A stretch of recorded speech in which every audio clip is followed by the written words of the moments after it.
Hey everyone, welcome back to the channel.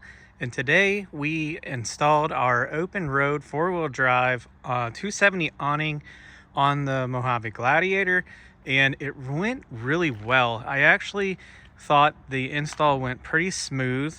As you can see, it fits on the bed rack really nice, and I did have to drill some additional holes because the way that this awning mounts, it has like the bolts that would typically go into like a T-rail slot and my bed rack does not have that, so I had to create my own holes.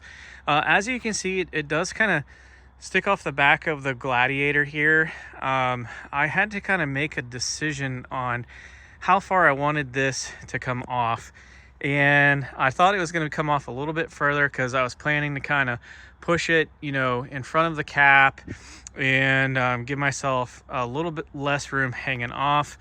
But because the way that my rack works and I have my diodynamic lights under there, I wasn't able to get it over as far. But I also kind of like that it's in line with my fenders. So the Gladiator being long and off-roading, I just figured, you know, it's kind of going to be sticking off the side of the truck. So I went ahead and made the decision to put it in a little bit closer. So here's the mounting system. It does come with 3 of those mounting brackets. I only put 2 on. It's very stable with just the 2.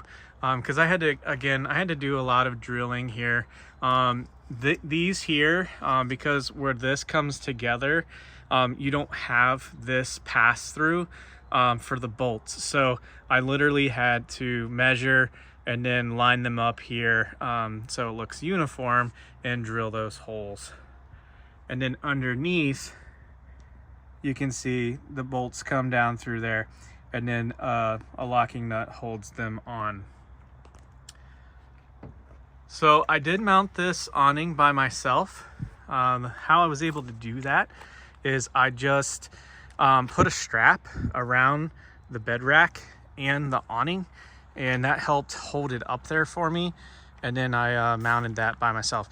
Let's go ahead and open the awning and take a look at the 270. So with the cover unzipped, you're just gonna flip that over the back side. And what I like about this cover too is this has like a cotton or something inside, so it's real thick. Some of these that I've had in the past was just a string, and eventually they wear out. But this one's comfortable. It's easy to grab. You can see the nice construction there. The other thing about the Openroad that I like is I like these nylon latches that they have. They're really easy to get to.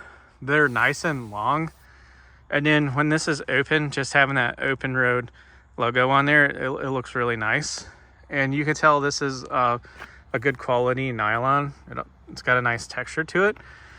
And then you can see this fits up inside each other pretty easily. It doesn't have like a lot of bulk to it. I did already have this open just to make sure nothing was wrong with it when I installed it. So this is me rewrapping it and putting it back up. So I probably could have got this a little bit tighter. I might work on that, but it goes in pretty easy. So let's go ahead and open this up. Just pull these down. And then when this opens, it's gonna open up as a triangle. You can see it just kind of unfolds. And then what you're gonna do is just grab a fold and walk it to the other side of the Gladiator. In your tool bag kit that you're gonna get a tool bag kit and your ground stake kit. There's gonna be this really cool locking rope system. And this is what I'm going to use right there in that hole to hold the 270 open. So I'm gonna go ahead and get that out. And I'm gonna go ahead and grab the awning and walk it over here. So when you unfold your awning, you're gonna have 4 rails. So I'm gonna go ahead and grab this rail right here. This hook is what I'm gonna hook to that orange latch. So I'm just gonna go ahead and bring this over. And this turns really smooth. I don't feel any binding or anything, so I'm pretty happy with that. Let's go ahead and grab the orange rope and attach it to the bed rack. Now that I have the orange rope with a lock on it, so this has a nice little lock, I can go ahead and take this rope, pull that rope, and draw the awning to the bed rack. As you can hear, it's locking as it comes over. So give that just a good little tug there, and now everything is nice and secure. Inside your hardware bag, you're going to have a light plug that has 3 extensions coming off. And then what you do with those extensions is you plug them into each of these rails. And then what you're going to see is a little blue light come on right here. That's going to indicate that you have power to your lights. These are touch, so when you touch them once, the ambers will come on. There's your whites. Press and hold, you have a dim option. Keep holding, they'll get brighter.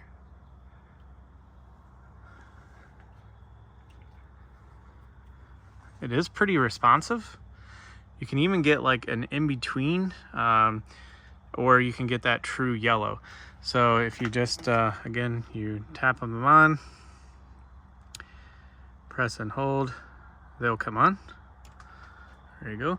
And then if it's a little bit windier and you want to get the legs out, you unstrap here and you can lift the awning and stabilize it.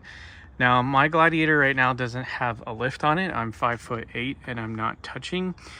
We are putting a 3-inch lift and 37, so this will get a little bit taller.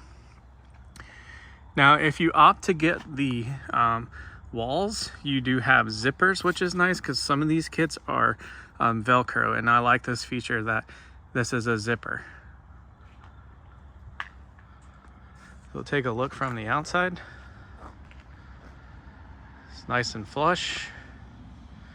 It's got that rich black fabric, nice to the touch. Looks like the D-rings here are nicely sewn and they're double stitched on the corners. So I'm gonna go ahead and put the legs down so you can see what it looks like with the legs down. Here we are with the legs down. You do have 4 corner legs, and it has this little mechanism that when you pull the legs down, you just twist this little cap here and it locks the legs in place. So that's what it looks like with the legs down. And then you could take your orange string, put them in the D-rings that you see around the edges, and secure that down to the ground if you were to experience some wind. Now, I don't have a rooftop tent, so the back portion of this is not flush with the bed. It would probably take me a lot to move that forward, and then it would hit the door. So, but if I had the walls, what I could do is wall that off and have a nice little shade corner for the awning. If you like this review, or if you have any questions, put your comments down below. We will respond to them. I want to thank you guys for tuning in and taking a look at this Openroad 4-wheel drive 270 awning. This one's a passenger mount. They do make it for drive-aside mount as well. Pretty happy with this. I think it looks awesome, and we can't wait to use it. So let's go ahead and put this away, and we'll see you on the next one.